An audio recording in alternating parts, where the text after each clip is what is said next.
Hi there, Simon here. Dev and I had been hoping to record an episode this week, but life sort of got in the way. Dev is dealing with a few things, and I have COVID. Absolutely perfect preparation for me heading to Japan at the end of next week. Either way, as the tennis tour itself hits the eastern swing, we'll hopefully be back very shortly to catch up on all things Shanghai. In the meantime, please enjoy this retrospective on Coco Gauff, the Grand Slam winning Coco Gauff, as we can now call her. It's been pretty obvious for a while how special of a player she was going to be, so sit back and listen to a tour of the young American's humble beginnings. Talk to you soon.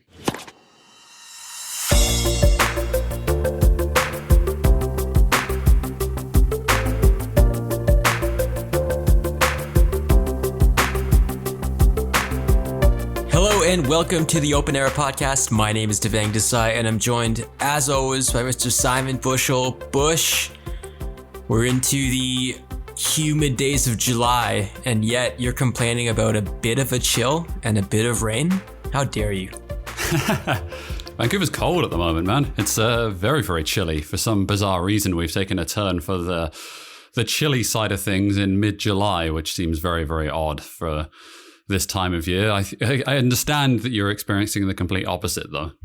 I mean, it's been like 40 degrees for, I feel like 2 weeks now, but that's probably an exaggeration. Dylan will back me up on that, but it's been a lot, but we thought we'd focus on someone I think that Simon and I would say is the future of this sport, and someone that has really impressed us since she made inroads at Wimbledon, but also what she's doing off the court as well. And that's Coco Gauff. And Bush, I think we've talked about her in the past and what she was able to do as a youngster on the court, but I think her emergence as a voice in the Black Lives Matter movement, both at home in Delray and just within the movement as a whole, has been super impressive to us. And I think when you look at Coco Gauff, it's hard not to be impressed by everything she's done so far.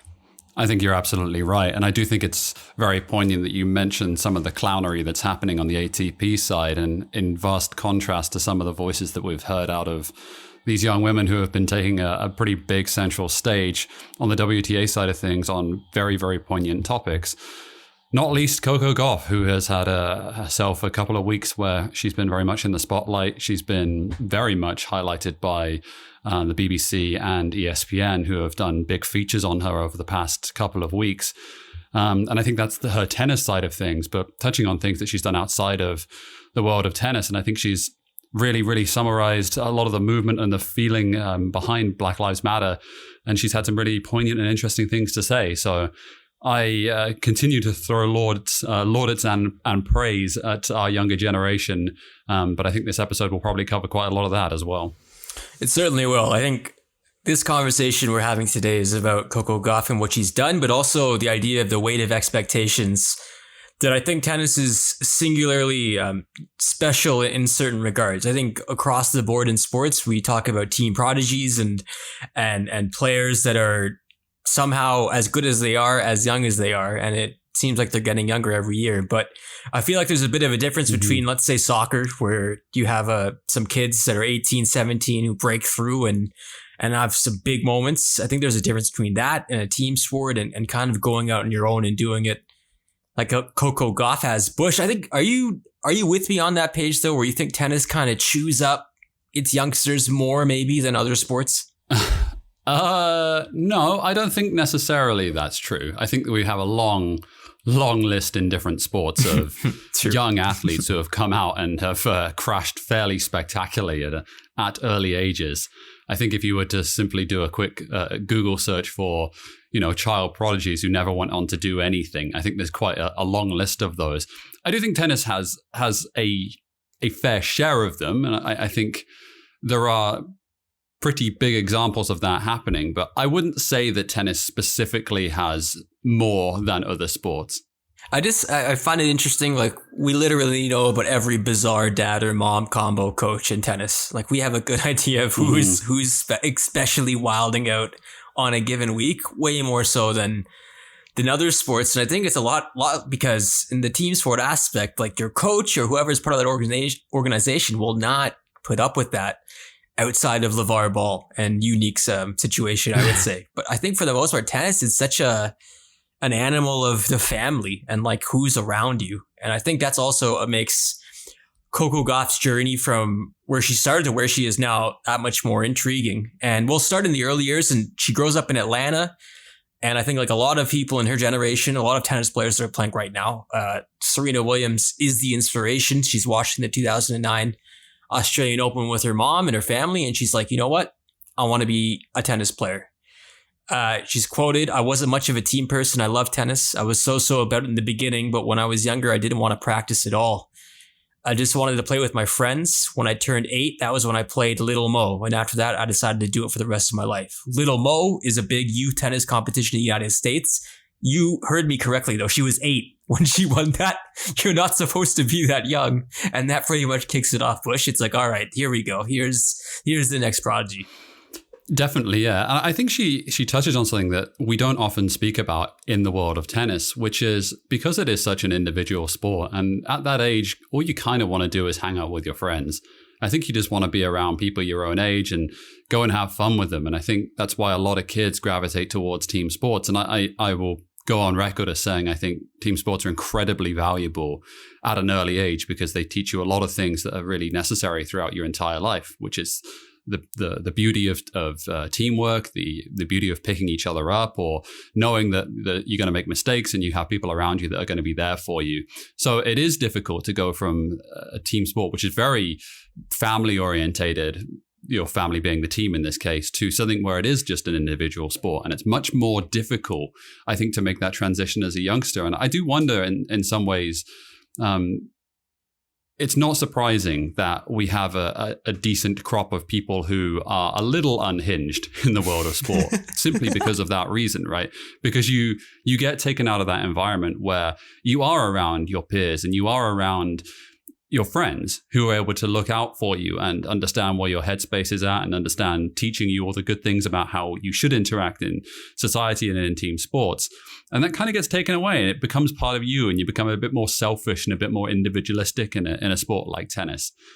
I'm not saying that she's that at all because I don't think she is. I think she's the opposite of that. But it is something to think about when we consider how we raise our kids in individual sports and how sometimes those athletes come out as professionals in their 20s. I think it says something that every time a tennis player seems to be relatively normal / like well-spoken, we're like not shocked, but we're like, look at this guy. He gets it. Like Andy Murray, by all accounts, he really does get it. But we're like, holy crap, Andy Murray gets it? Like that is the level of shocked that we usually are when these athletes show us that they've got a positive side to them off the court as well. I think you're definitely right. I think I made a trip to the IMG Academy a few years ago when I was in Florida doing something else, just to take a tour of the ground. And like even watching that setup and seeing how these kids are from like 7 a.m. to 7 p.m. Like it is a mixture of school and tennis, and that's all it is. And it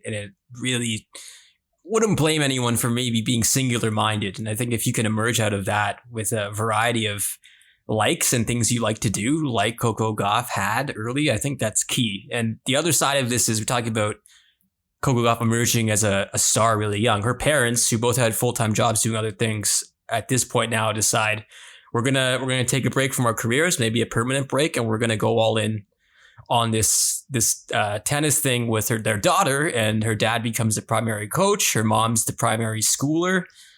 Her dad wasn't a big tennis player growing up, limited experience. But at 10 years old, Gauff goes to the Mortaglou Academy in France, run by, of course, Patrick Mortaglou, Serena Williams' longtime coach. So that's where I think maybe you get the sacrifice end push, where the family's like, all right, we're going all in. And the second part is, all right, we're going all in, and we're gonna send you to an academy that will make stars for the most part. Good genes Coco Gauff has. If you look at both the pedigree of both of her parents as well, I believe her father was a college basketball player and her mother ran track and field, both at D1 school level. So not exactly bad if you're looking at the lineage of what your daughter / son is going to turn into as well. It tends to help if you have athletic parents by all accounts. And it also tends to help when your mother runs track and field as well. So you can certainly we know for certain that she is athletic. It is another one of those things that we often see, right? Is a lot of young kids. It isn't the same way that you have in the footballing world, where you grow up or playing football in the streets or learning your craft that way. It is a bit more factory orientated, I would say, in the world of tennis. For every like Francis Tiafoe that's hitting a ball against a wall and creating his shots in that fashion, there is, 150 other kids who are at the IMG Academy, or they are at any number of these Florida academies, which are churning out players in their droves. It is very different. And I would say it is a part of tennis which I find very odd, which is, I said factory man. I kind of actually think it is. It is. Well, I think that's the idea of these parents when they're sending their kids there, right? Like there's an expectation that the opportunity cost will pay off, and this investment, as sinister as that may sound when you're talking about your children, this investment will pay off. It is though, right? It is sort of, to use the buzzword, it is kind of like the neoliberalization of sport in some capacity, isn't it? It is turning everything into consumption-based sort of mentality here, and it is turning this into, it is the height of, making it consumption based, which is weird really to think about, that we turn a sport like that and the junior levels of it into something that can be bought and sold like this. But I guess that's the reality of the world that we're living in at the moment. Well, I also draw some parallels between these academies and like football clubs buying players when they're super young, or like making a move to relocate a family like Leo Messi's when he's super young and take everyone to Barcelona. It's like, all right, we assume some of the financial burden because we have a good idea of how good this youngster is going to turn out. But it is a little it's a little jarring. I mean, let's not kid ourselves. I think I'm less naive than I've ever been about the economics of sport in terms of what we've seen during this pandemic and rushing back to play for reasons that I think just call it what it is. It's a money grab. It's fulfilling TV contracts, etc. And in this world we live in, like, I think we understand what's happening at these academies, but I think to emerge from it, not unscathed, but emerge from it with a relatively good head on your shoulders is huge. And I think that's what we see from Coco Gauff, because she gets to the Mortaglio Academy and she starts entering these tournaments that, like, she is at least 2 to 3 years younger than the rest of the competition, and she's making it deep. She gets to semifinals of a prestigious 14 and under tournament in France. She gets on the ITF junior circuit at the age of 13, skipping directly to the highest grade A level in grade 1 tournaments. She then becomes the youngest girls singles finalist at the US Open, where she lost to Amanda Anisimova, who we know pretty well as well. So she's there. She's not bad pedigree there either, right? And a lot of these, Sofia Kenin, Anisimova, who tragically lost her father recently, Gauff, you look at this sacrifice that these families are making, and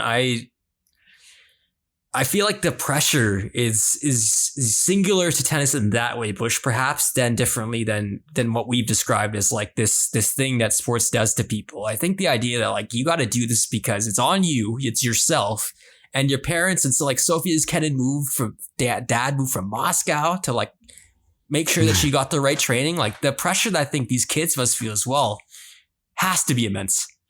Well, I think we tend to get drowned in the narrative of, this amazing junior player who came through this academy and was a US Open finalist and youngest ever and all this sort of stuff. And we tend to forget that there is how many others?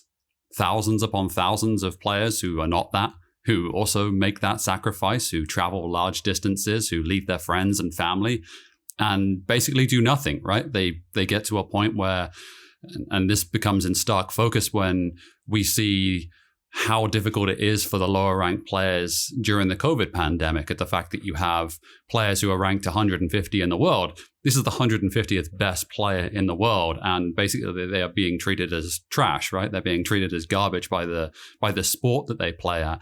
And I think it's this weird scenario where you're literally getting thousands upon thousands of kids in just Florida alone who are part of these academies who go on to do nothing, who in the sporting world, who are just, they're forever going to be top 5,000 in the world, nothing at all to be ashamed at, but it's not possible to make a living doing that. And it's just a bizarre situation that exists in the sporting world as we currently sit here in 2020.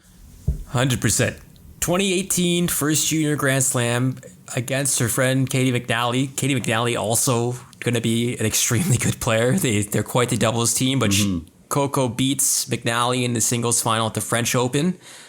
She didn't qualify for any of the slams and she tried at the US Open. She tried at the French Open in 2019, but everything kind of opens up in 2019 and it's only 1 year ago, but we have the emergence of a 15-year-old. She gets into qualifying at Wimbledon through a wild card, which I did not know you could get a wild card for, Bush. I was not aware. Were you? No. I knew that the All England Club gave out wild cards to main draw. The qualifying, they do give out qualifying wild cards as well, because there's a couple of cases of people that have been like ridiculous long shots who have somehow managed to make it into the main draw of Wimbledon. There is a history of it, and it is utterly bizarre seeing someone who is ranked 1,400 in the world making the main draw of Wimbledon, but it has happened a few times. So she gets into qualifying. She's probably a long shot to make the main draw. I think everyone is not expecting much. We've seen all the previews for this year's edition of Wimbledon. It's about Serena. It's about the chase of Margaret Court's elusive record, with an asterisk beside it as well, because, well, that's another story about Margaret Court. But Coco Gauff keeps winning. She gets into the qualifying draw, and she makes it all the way into the main draw to set up a date with one of her idols, someone she looked up to. Storybook, really. And we'll talk about the match. It's Venus Williams versus Coco Gauff at Wimbledon 2019, right after the break.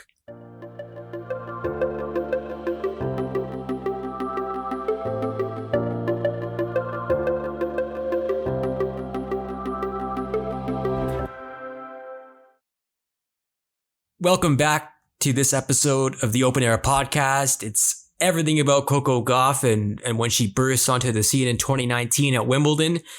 We mentioned qualifying. She took out the top seed, Alona Bolsanova, in the qualifying draw, kind of stating her intent. But once she made the draw, everyone is circling. It's a first round matchup.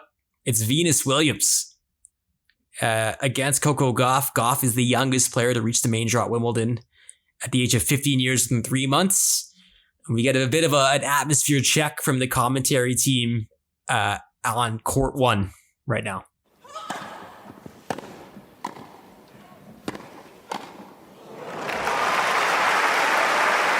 So this is the dream, isn't it? And it's come true very early. It's the dream. She talked about it before the main draw, that it would be fantastic if she got a chance to play Venus or Serena. And this is the wish. And there's Dad. There's Dad. Corey, Mum. Candy, Mum looking a lot more nervous than Dad, I think. I can't imagine watching your child in this big of a moment, everything you've dreamed of, that they've dreamed of. So just to highlight the other side of the net, Bush, we remarked to each other, Venus Williams, what's left to be said? Icon, one of the greats of all time. Phenomenal career. We bow down, Queen V. She played awfully in this match. She was not good. Well, I think the bizarre thing is that we tend to laud Roger Federer for that 2017 season, right? Of the neo backhand and coming back from injury and everything. You look at Venus Williams' 2017, finalist at the Australian Open, losing to her sister, finalist at Wimbledon, semi-finalist at the US Open as well. It is impossible to believe that the player in 2017 is the same player in this first round match at Wimbledon. She is terrible, absolutely awful. And with the greatest respect, because I think Coco Gauff's pretty solid in this match as well. I don't think she does anything spectacular. She just beats someone who isn't very good. But it's remarkable just seeing the second half of the career of Venus Williams. You have this sort of star that sort of wanes a little and gives way to her sister. And then you kind of have this period from 2010 to 2016 where she doesn't really do a whole lot. She makes a couple of semifinals in that period. But 2017 is remarkable. 2 slam finals at I think she's 36, I want to say 37, around that sort of age. And she does not look like the same player at all in this match. It's a bit odd. If you didn't know the histories or ages, you might think that Venus was playing at one of her early matches ever at Wimbledon. I wouldn't say nervous, but I think she was probing early to see maybe what Gauff could do. I think in this situation, you kind of just want to see if this person will make it playable or hit the ball in the court. Yeah. But often it was Venus who was unable to do that. And I think the other thing that was kind of shocking to rewatch again and go back, it's on Wimbledon's YouTube page, by the way. They put a bunch of stuff up with no live stuff going on. So that's one positive in these dire times. But I think one thing was Coco Gauff served incredibly well. Like that is maybe the first thing that stood out to me is the ability to get free points in a situation like this where your nerves are shot, you're playing your idol. Every rally probably feels like an eternity to you, but to get free points or easy points on your serve, what a relief that is for a 15-year-old in this situation. And I do think there's a certain amount about it which we have touched upon in this podcast previously, which is asking the question of why you don't see as many teenage prodigies on the men's side as you do on the women's. And I think some of it is just due to racket technology as well, which is that you do have most of the women play with similar style rackets and similar sort of weighted rackets in a lot of ways, and it's just easier to generate power. The same thing is, I think racket technology is caught up in general now, where you can generate that more free power, and you can reach a level at an early age, which I think is testament to why you see some of these younger girls come up and have success so much more early in their career. And I think that's true here as well. I would say just watching both Coco Gauff and Venus Williams here, Gauff is so technically perfect. Like just, you can tell early age in an academy, serve is absolutely beautiful to watch. The forehand, that fully Western grip, it looks like she was built in a laboratory. And in some ways that's true, right? Like when you go to these academies, you are taught every single day that there is no ounce of technical ability that we're going to leave out of this. You have to do everything perfectly. And it really is kind of beautiful to watch in a lot of ways if you kind of like that sort of robotic style of tennis. The opposite side of the net couldn't be much more different, could it, in terms of looking at the strokes of how Venus Williams hits the ball. You can tell much more raw, perhaps, and much more self-taught in a lot of ways, even though she hits a beautiful ball and there's no denying it. But you can see the difference in terms of how these two were taught and raised on the tennis court. It's all even at 2-2 in the first set. There's an opening for Gauff at love 30. Venus does get to the net here, and she's starting to win some points. I thought overall she did not come to the net nearly enough, a place where the advantage is hers. And I think she would be, you would think, more comfortable, but she was a bit reluctant, I thought, in the first set. But when she did, it was successful. In that 2-2 game, however, it's another bad string of errors from Venus. She dumps a relatively straightforward backhand into the net, and she's broken. At this point, Coco Gauff's just getting the ball in the court, and she's letting Venus spray the ball both wide and long. And why wouldn't you keep doing that if you're Coco Gauff? You're probably like, okay, this won't continue. Eventually, you're probably going to have to up the margin of error and start going for a bit more. But in the early going, I think it's working. And I thought the most fascinating part of many things of this match and the machinations of it is that the broadcast version that I watched for this didn't cut away during breaks or didn't skip forward. So you saw the players sitting in their chair during changeovers, and Gauff is as stoic as I've seen a player on either tour during the changeovers. I thought that was memorable for me, Butch, because you don't really see that from vets or players that have been around for a while. But she's so in the zone that it's remarkable.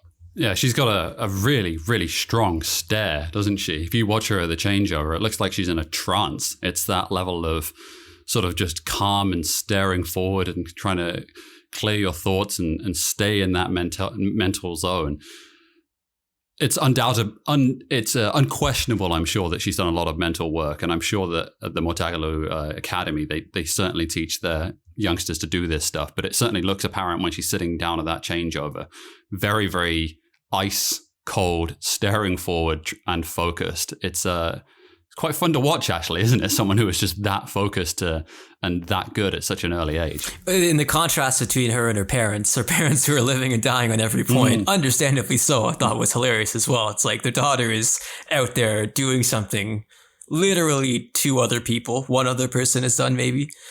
And she's cool and calm about it, but they're going nuts.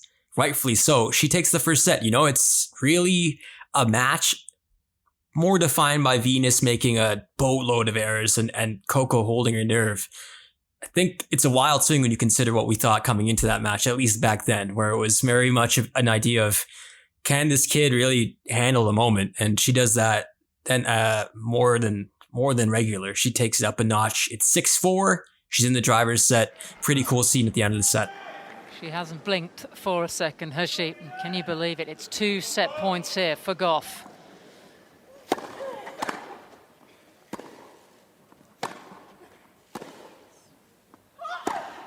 What a debut. What an opening set.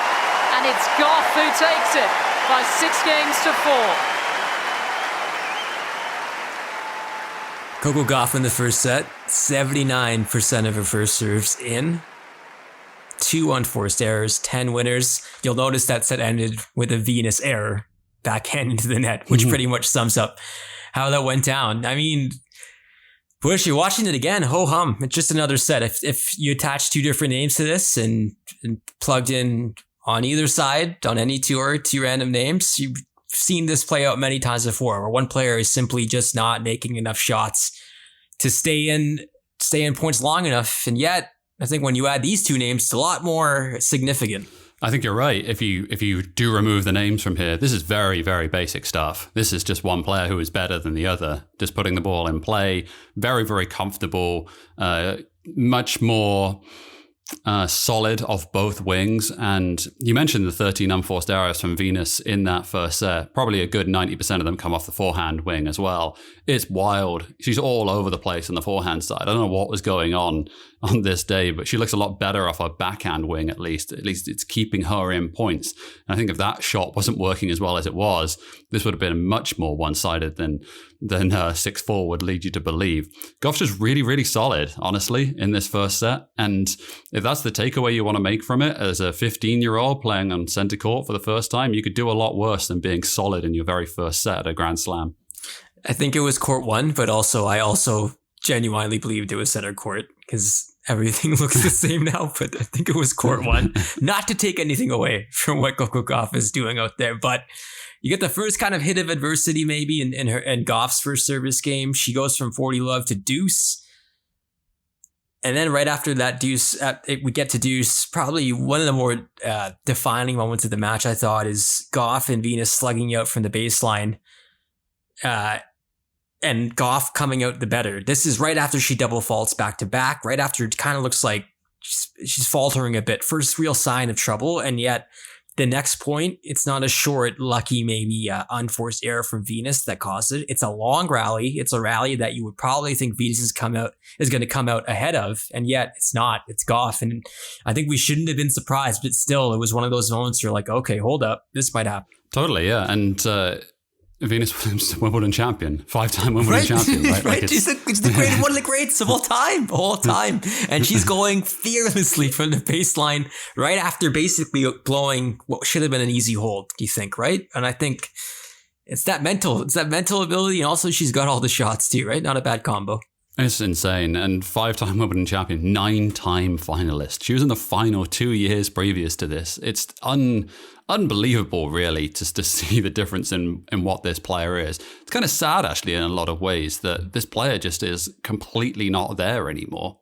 I mean, I think Venus Williams, in terms of health and battling some health setbacks and coming back when seemingly people wrote her off, she's done that a couple of times. I think she's redefined what it means to be one of the greats, I think, in terms of longevity and not just sticking around, but liking to stick around, if that is an important distinction, which I think it is when it comes to tennis, because I think there's the burnout rate is extremely high. The idea that if you don't love the sport, I think you're kind of screwed in the long term because of the way it works and the touring and the idea that you're basically living out of a suitcase all the time. I feel like Venus is the embodiment of someone who loved the game, and she was going to play because she likes to play, but this was not her day. On the other side, how many times do you think they mentioned that she was 15 years old, Bush, the commentators?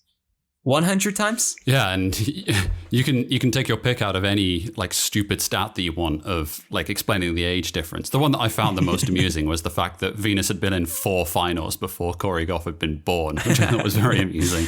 But my goodness, it's almost as though the commentators don't trust their audience to realize to just do a little bit of legwork. You know, maybe the fact that the one of the players over the net looks like she's 6 years old, you could probably figure out that she is a very young player at this point in time. I didn't need to know that she was 50 and 600 times, but I thought the commentary team was not bad, pretty good. I thought Chanda Rubin, who was doing the color commentary, was fantastic. And getting her insight, I mean, this is someone who kind of did it herself, right? Like she was talking about playing Steffi Graf, her idol, for the first time when she was 19, and just described that moment as very difficult. She was very difficult. She played really bad. And just her recounting, that's how she felt. And also being like, yeah, that's not normal. What we're watching out in the court right now, like what she's doing, what Coco Gauff is doing, it is not normal. It's very outside the norm. And we see it continue, almost a mirror of the first set. Venus runs into trouble at 2-2 again on her serve. Bad double faults. I think there's 3 in this game. Looks like it's totally gone. And at 4-3, Coco Gauff serving. Down 15-40, then you kind of see the Venus Williams that we all know. Venus Williams, who is a multiple-time Grand Slam champion. Venus Williams, who is a dynamo in the grass court. She looks phenomenal in this game, Bush. She does, yeah. And the same weapon that had broken down the entire match on the forehand, it does a lot of damage in this particular game. It's such a good weapon. It's one of the most beautiful shots in all of tennis when it's in full flow. Just seeing how she could unleash that forehand from anywhere. It's just a pity it wasn't working so well at this match. I will touch on one thing you said about Chanda Rubin. Interesting. There are a lot of similarities, right? Someone who did go through the same process. And I will take this opportunity to say we need more voices like her in commentary 100%. Positions. One 100%. Of the very, very few people, from, a woman of color, and also someone under the age of 50, which is remarkable in the tennis scene. I know it's difficult to believe that they would hire anyone who is, not pushing 70 at this point in time. So I'm glad that she was on this commentary team, and I think she's actually pretty good, all in all. She was great. I agree 100%. I never need to hear Cliff Drysdale or anyone in that age bracket again on a broadcast. when tennis returns, if it returns, and we make some changes about some stuff, let's make that one of them. I'm done. I'm done with it. We can do better. We can clearly do better. Chanda Rubin, Exhibit A. We could do better than these clowns. Okay, that's my rant over. So, hey, is it match on again? It's 4-4. Venus suddenly riding some momentum. I think the play-by-play commentator, who, do you know her name, Bush? I was not able to put a voice to a name. Oh God, you're throwing me under the bus here. No, it's good. As someone who spent a lot of time around this, I probably should know who it is, and I probably met her. So that's BBC tennis commentator 1 is basically like Venus has bought some time now. She's able to maybe find herself a bit more, grow into this match, possibly push it to a third set. Of course, right away in the next game, Venus is broken. It's par for the course. I think Coco is also hitting a little Bianca in this game, eh, Bush? I feel like she's hitting some looping forehands. She's hitting a ton of lines, but it's all paying off. And I think she had that gear to go into as well, right? We mentioned how solid she is in this match. I think she's pretty safe for the first set and a half. And I think when she needs to go for a little more and the level gets raised, I think she has a bit more in her game that she could go to. And I think that's testament to how talented she is. And at this point in time, it's remarkable that a 15-year-old can do that. But she is hitting very safely through the first set and a bit. And it isn't until this moment that you start seeing that, oh, wait, she can actually produce absurd winners when she needs to. It isn't quite the same as Andreescu literally going from ball 1 and just barraging people. But she has that level within her. And I'd love to see it for a full match at some point. We get to the moment. Coco Gauff serving for the match. Variety of excellent serves. She's going out wide. She's got a wicked kick serve. Once again, she's 15 years old. But Venus is not going away. Williams saves 2 match points. We get to deuce. 3 match points saved now. Venus has a great chance of her own. And what does Coco Gauff do? She unleashes a 108-mile-an-hour second serve to save the break point, which leads us to match point that would not be returned. It's Coco Gauff making history at Wimbledon. A fourth match point.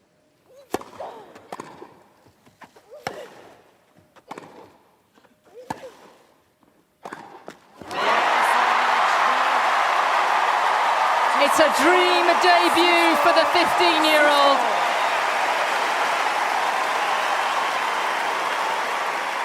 Amazing moment at the net with Venus. I didn't hear what Venus said. We couldn't hear, but you have to imagine it was extremely heartwarming and good advice and a good thing to say, because Coco started crying. I started crying watching this today. As I was watching this, I got emotional. It could be, quote unquote, these times affecting me as well, but I got emotional. I love that moment, Bush. It was really sweet. Really was, yeah. And can you only imagine putting yourself in that position of playing against your idol and someone that you grew up literally watching on television and watching play the sport at a level that you really wanted to aspire to, and then having the moment in such a massive stage and being able to say that you beat them, and really just, it's a wonderful achievement, and it's incredible to see. Gauff would eventually lose to the 2019 champion Simona Halep, but what an incredible run it was. When we come back after the break, it's the weight of expectations going forward for Coco Gauff and what we could expect to see in the future.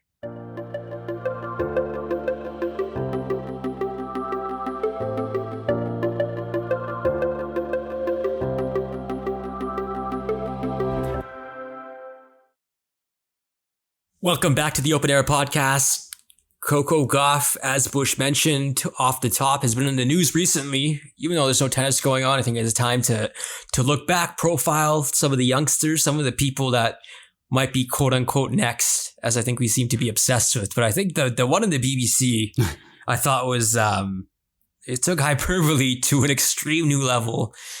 This is a quote from BBC presenter and former French Open champion Sue Barker. She says, quote, "She, being Gauff, has the ability to be the greatest player ever, even better than Serena, and I never thought I'd say that. Serena is without question the best so far. Coco has all the attributes. Physically, mentally, she has the game. She's going to be a superstar. With the press, she is so engaging. She has got absolutely everything. If she can start winning Grand Slams by 18, then who knows how many she could win. We're seeing Serena desperately try to equal Court's record of 24. Coco could outdo that, and I never thought that would happen." I mean, first of all, she has 0. What are you talking about, Sue? What is this? What are you talking about? All right, Devang. First off, before we get into this, how dare you disrespect Sue Barker? National treasure, Sue Barker. French Open champion, Sue Barker. World number 3, 1976 French Open champion. Question of sport presenter, BBC front person. She is a living treasure in my home country, so I will not hear any disrespect towards Sue Barker. However, she's pretty much wrong about all of this. I think she's almost, every single one of the statements is incorrect. I welcome an impassioned defense of this outrageous claim. That's all I ask for, Bush. Please. No, I'm hyperbole is one thing, right? But let's put things into perspective. I think Bianca Andreescu has a better shot of being the best ever at sitting here at this moment. The fact that she's won a Grand Slam at her age as well is pretty remarkable. And I think the 3 players that we really will be talking about for the next decade, Coco Gauff is certainly one of them, Andreescu is one of them, and of course Naomi Osaka is one of them as well. And I think all 3 of them have had some really interesting things to say over the past month or so. And I think we're in a really good spot with those 3 at the head of the game. I do think Coco Gauff is going to be a Grand Slam champion. I'd be very, very shocked if she's not a Grand Slam champion at some point in our lifetime. It's almost impossible to say how good she is going to be. I do think in some ways, a little bit of the comparison that I saw with her is someone like Felix Auger-Aliassime, which is that you can see the potential. Everything looks really, really, really good. Everything you could possibly want in a tennis player is there, and you just kind of waiting to see what is the result of it. And I think they're kind of good comparisons because you could see both of them being world number one and multiple time Grand Slam champions. But there is also the question mark of it takes that little step, and until you see it happening, it's kind of impossible to say for certain what is going to happen, which I know is a ridiculous statement, but it is also true in the world of tennis because we've seen many, many players at early ages being really good who haven't gone on to be multiple time champions. In 2018, Gauff experienced depression, citing the pressure that she needed to do well. And I think there's a correlation here where I don't think Sue Barker means any ill intent by saying this. If anything, it's praise. I can agree there. But I think this idea that we're projecting what someone is supposed to do. And I go back to someone like LeBron fulfilling expectations, the lofty, possibly insane expectations that were hoisted upon him, to me is the most remarkable sports story ever, I think, because of what was expected and what was promised almost and what he delivered. I think I find it hard to believe we'll see it replicated. And when I read stuff like this about Gauff, I get the same kind of idea. Like, what are we expecting this teenager to do? Or like, what do we want her to do? Because if she's citing feeling the pressure at 18 or feeling the pressure when she was 14, 15, like, damn, I don't think we're doing this right. Like, this isn't how it's supposed to be. But I think as she was discussing it and something she did on the racket with Noah Rubin, she's saying the pressure is not just because of my past results, but she's putting pressure on herself because it's not to have fun. It's to make sure she plays properly. And I think that's something that I've heard this before in tennis, right? Like, we've done this to people. We have done it multiple times. And the amount of people that have actually gone on to fulfill the potential that we've put in them. It's not too long ago, remember that we were talking about Borna Curic being one of the all-time greats, right, when he was 15 years old, and everyone thought that he was going to be an all-time Grand Slam champion in terms of what he was able to do, being sponsored by Nike at like 12 years of age and having all the weight of expectations put on him. Turned out to be a very good player, of course, and someone who really should be very proud of the career that he's had so far, but you just think about the weight of expectations placed on these players who are so young. It's almost impossible to imagine what it must be going through their mindset. And I've referenced Bianca a few times in this, but I think there's a certain part of it, which is that she did fly under the radar a little bit, and her rise was so sudden from where she was in the world in the 200s going into the top 5 at the end of last year, that almost no one really had time to react to it in a lot of ways, right? She almost just rode the wave to be a Grand Slam champion before anyone really knew what hit them. And I think having such success at an early age, in terms of the expectation that's being built on Coco Gauff, she has had a little more time to think about it in some ways. It isn't as straightforward as just coming in and blasting and winning your very first tournament and just blowing everyone out of the water. This is someone who is very, very young, who has played, who has got to second weeks of Grand Slams or has got to the latter stages of tournaments. But now there is that target on her back. And it's one of those things that it's almost ridiculous to place that much pressure and emphasis on someone who is so young. Do you think it's because there's a general fear or a prevalent fear of what the sport is going to do when the big three and Serena stop playing or when this era is done?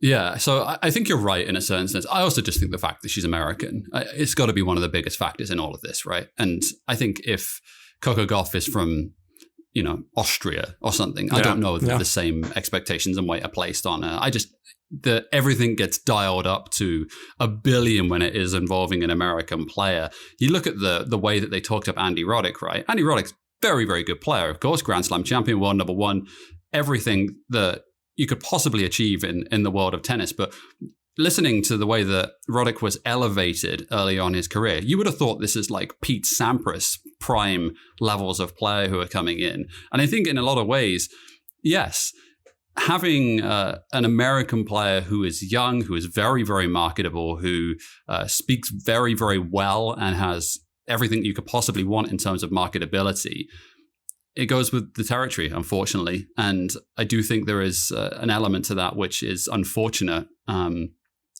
especially if she feels that weight of expectations and it weighs on her. I think sometimes it kind of does help coming from, a country that kind of doesn't give a damn about it in a lot of ways. Bianca is Canadian, and for the most part, we don't tend to care about our tennis players. There's a very small subset of people who do, and we politely golf clap when they do well. But you look at the difference between how she's treated and how Conor McDavid is treated, or random 14-year-old Quebec hockey player. Yeah, it's vastly different, right? It's true. I mean, they care when she's winning. They care when they're doing well. True. Yep.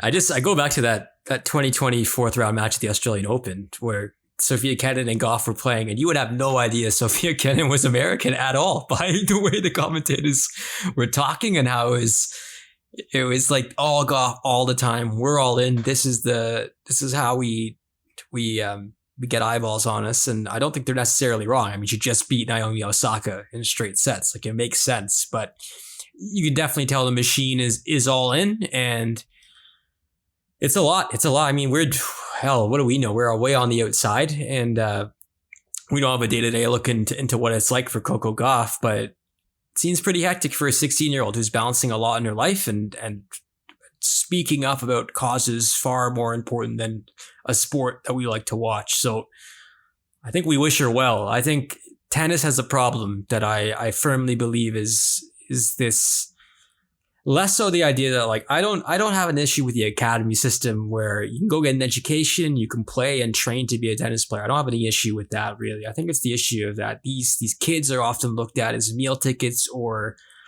as more commodities than humans or individuals. And we think about projecting what they're going to do 10 years, 15 years down the line, where it's like, you know what? Let's check out what's going on tomorrow or the next day. Because honestly, I'm a bit sick of projecting what's going to happen 15 years from now when I'm concerned about Thursday or Tuesday. Or today, perhaps. It's just, in a lot of ways, it's as simple as that, which is just trying to concentrate on getting through the days you can and trying to be content and happy as best you can do. And really, that's in a lot of ways probably a good thing. But I think that side of this is certainly part of it. But I think this is also someone who has a very firm eye on things outside of the sport as well, and really does. We talked about it, and we have talked about it at length about players in elevated positions or figures in elevated position who do not understand the responsibility of the platform they've been given, who do not understand that their words matter. Alexander Zverev. Yeah, well, quite. And again, I say it again, and I said it last week. Zverev is cancelled until he can prove. Dominic Thiem. He's cancelled on this podcast. Come on down. This particular. And, the Harper's Letter is going to come after me about this one because I'm cancelling Alexander Zverev. But I think for the sake of overall transparency, I'm very, very impressed with how Osaka and Gauff have handled themselves. And I think realistically, be it Djokovic, be it Thiem, be it Zverev, they should be ashamed of themselves. And the fact that a 16-year-old is showing them up in terms of how to handle themselves and accept responsibility and the platform that's been given to them, they should be ashamed. Well, damn said, sir. And amen. Amen. It's something to be excited about in general. Coco Gauff's future, what she can do on the court, what can she do off the court. Tennis will be fine. I think my couple of things that I want to end with before I throw to you, Simon, is that I think tennis will be fine. I don't think it's gonna just die when Roger and Serena and these cats stop playing. Like, I think they'll keep going, but it's up to the sport. It's to adapt or die, or find a new way. And it goes back to that Matthew Willis article we cited a couple of weeks ago on that he put out that went in depth on what we need to do. It goes into how we treat these youngsters when we put this expectation on them, or this burden perhaps on what we expect. And I think it's about who is covering the game and who we need more voices from, rather than the excessive overbearing voices that we continuously hear in tennis, who tend to skew white, who tend to skew male, and who tend to skew older. So that's my parting shots, Bush, if you want to throw yours in. Totally, yeah. And I think, I think everyone should do themselves a favor and seek out the speech that she gave at Delray Beach. Coco Gauff gave it at Delray Beach.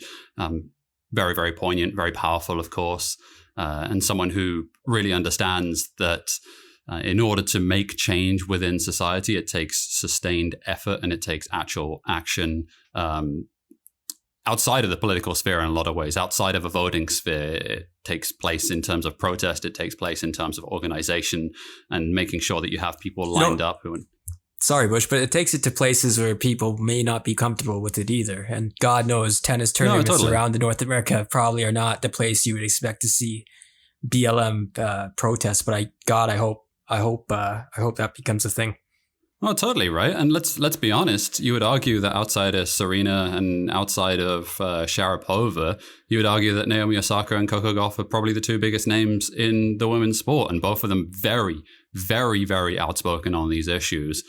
Issues which, let's be honest, a place like Indian Wells probably is not too comfortable with. Let's be honest, a place like Miami, the tournament, let's be honest, a place like the US Open in a lot of ways, and the USTA in general probably are not too comfortable with what of these things are being said. And given the sort of demographics that sometimes are represented in the sport, you could understand why this might be causing somewhat of a few monocles being dropped all over the place. However, Godspeed to them, more power to them. I support them wholeheartedly, and I support both of them immensely in terms of the work they're doing. Can I just touch on something? Because I said it a few weeks ago, sort of offhand, and I've been doing some thinking about this. I'm correcting my own record on this. And this is going to sound funny, but it's also there is a point behind what I'm saying here. I mentioned a few weeks ago that I said, like, the future is in their hands. And I do believe that to a certain extent. But I think that also abdicates a level of responsibility from ourselves as well. We're a generation older than both Naomi Osaka and Coco Gauff, as difficult as it is to believe, given how young we are and athletic and fit we both are in terms of how we handle ourselves. Nobody needs to know I'm currently icing my back, because that is how broken I am. But I am right now. Full discretion, I am. I watched a Lindsay Ellis video a few weeks ago, who very prominent YouTuber. I'm sure people have many different opinions about what kind of stuff that she produces. But it is interesting looking through the lens of what different music appeared through the 90s and mid-2000s. And there's one particular track by John Mayer, which is entitled Waiting on the World to Change, which is the idea that you kind of give up. You kind of just let the world pass you by. And it's like, okay, things will be better one day. We just have to sit it out and everything will be okay. And I think both Gauff and Osaka are proving the fact that, no, you actually have to roll your sleeves up. And I think saying what I said in terms of we have to, we're giving it over to the next generation, I think that removes a level of responsibility from us personally in the way that we sit, of saying, yeah, of course, we fully support everything they do, but it shouldn't just be the case that we're leaving it to them at all. It falls probably more so on us. We shouldn't allow just a 16-year-old to have to come out and do these things. It should be on us as well. And we should be taking a lead on that as well. And I think that starts with the platform that we have, and certainly like a podcast like this. And I think we've gone pretty deep in terms of the things that we've said about and the things that we support. And I think that's, if we have that platform, we need to do it. And like she said, to come full circle on this, no matter the size of your platform, big or small, you have a responsibility. And that's the best thing that I can say about someone that age, that they cause me to reflect on something so prescient as that and really have a change of heart on things. It's well said. You got to keep going, right? Just keep going. We can't stop. We cannot stop. That is the... Do more things. Voting is not enough. That's all I'm going to say. Yep. Do more things. Thank you, as always, to producer extraordinaire Dylan Wilson on the ones and twos. You can find us on twitter.com @OpenEraPod. We're on patreon.com/OpenEra. $3 a month helps us out, helps us create the show, helps us get studio time, helps us get some cool stuff content-wise. And, of course, a rating or review where you find this podcast would also help us out immensely. Thank you so much, as always, for listening. We'll talk to you soon.